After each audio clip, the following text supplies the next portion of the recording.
Hey guys, Daniel here, welcome back to Modan's Garage.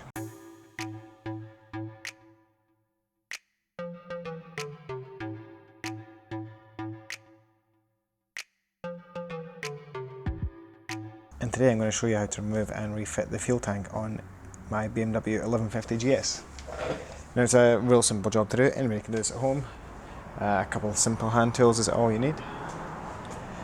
First off, we need to remove both seats, and for that all we need is the ignition key. So at the rear here you've got a keyhole, put that in and the back seat pops up. Hold it again and then the front seat pops up. Now we need to come around to the right hand side of the bike and we need to remove this trim panel here. Now you have to be careful with this. This is the only GS that I've had. These clips haven't been broken. So anytime you remove this, always put a bit of grease on the grommets and hopefully you won't have any issues. So you just kind of get your hands in the back of it and try and prise it out, just gently whittling it. Now there's a clip at either end. You want to try and get your hands as close to the grommet as what you can. So anyway, you've got 3 rubber grommets there that they go into. Just put a wee bit of grease on each one before you go. Right, now we come down here. So this connector here does the fuel pump control and also the fuel gauge control. So it slides off this way. So there's 2 tabs, one either side, that you push in and then wiggle it out. There we go. And this one stays on the tank. Next we need to remove both of these fuel hoses here. These stock hoses, when you remove them, there is fuel that leaks out of them, so we're going to have to clamp these off. Now it's wise just to put a mark on these hoses so you know which ones goes where. So I'm just going to put a T for top with a marker pen. If you swap them around, the bike would not run. One of them is your inlet and the other one's your return to the fuel injectors. Now these are the clamps that I bought. I'm just going to keep these in the bike's toolkit. Now I'll just grab a rag and tuck it up in here because there will be a little bit of fuel spill. So there's not going to be much now that I've clamped it, but there will still be some. So with these hoses you want to twist them and pull. Right, both of them off. We've now got 2 breather hoses here. So these 2 breather hoses, again I'm just going to mark top. It doesn't really matter for these, they are just breather hoses.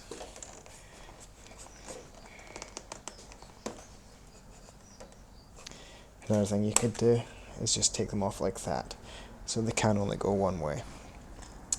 Right, next up we've just got to remove the bolt that holds the fuel tank on, which is this bolt here. On my one it's a 6mm Allen key and there's a 13mm nut on the back which we have to hold.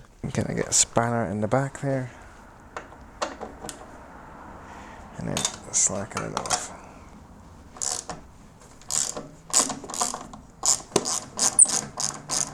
Mission trying to get this out without dropping them.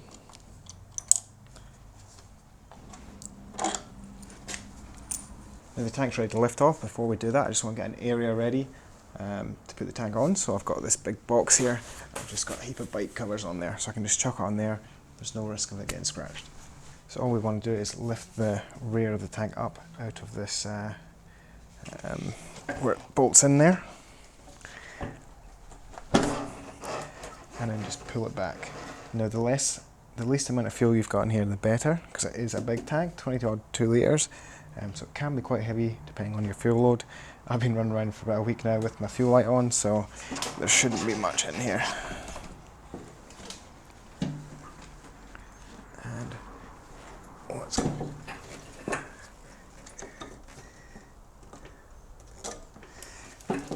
Just my fuel hoses were catching there, and we'll lift it off. Right guys, so I'm ready to go back in with the fuel tank now. Now a couple of things you want to make sure of before you start lifting it up is make sure your rubber pieces are back on the front. Like I said, I prefer them to be on the bike than on the tank, but whatever suits you, I find it easier on the bike. And the rubbers that the tank sits on down here, make sure they're on there either side. They're pretty solid in this bike. I've never had one fall off, but it's worth checking anyway. Right, so we're ready to lift the tank on. We want to just lift it up and slide it onto here, and then we'll push the back down into the locator down there. Just make sure that your breather hoses come down and round this side and they're not tangled up in here. So you can kind of look down the front here and see when you're lifting it on, make sure you're on there. And then you want to push it forward and guide it onto these rubbers here.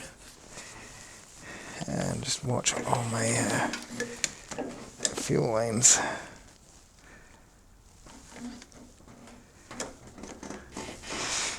And that goes there.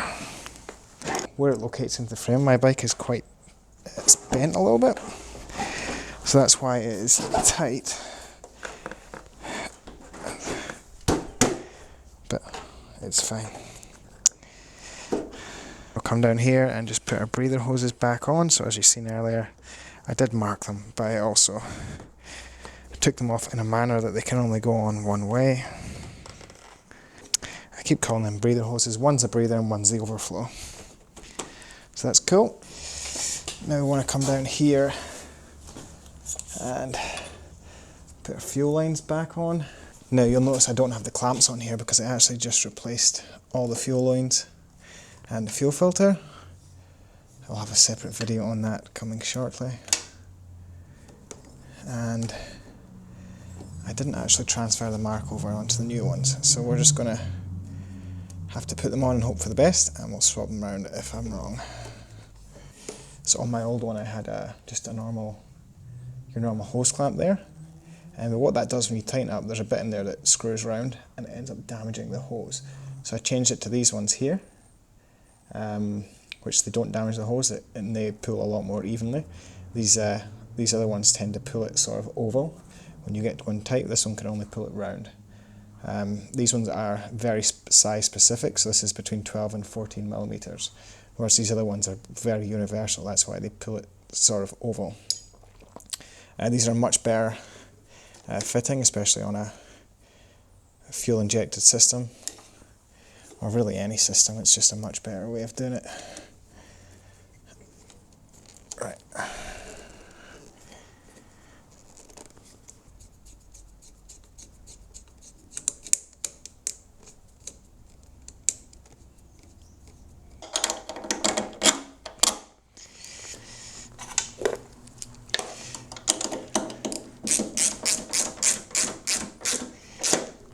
You have to go mega tight on that.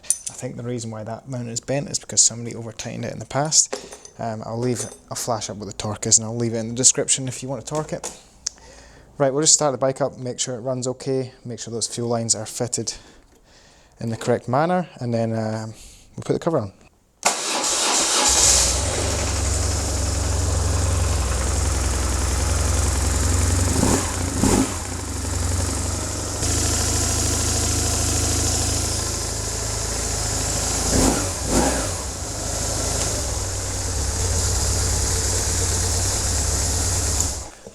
Right guys, that's that done. There's no leaks in this area.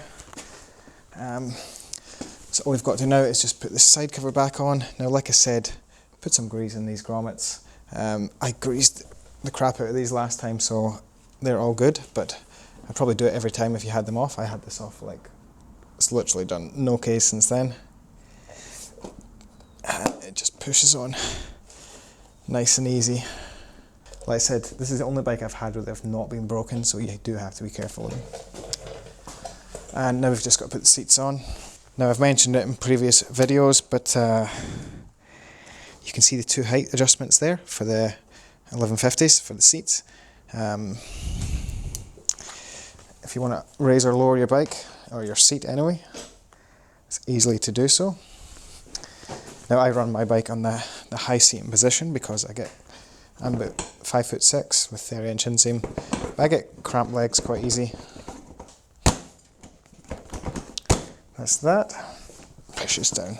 I run my rear, the rear hoop here. I run it reversed, so the back seat is tight going down.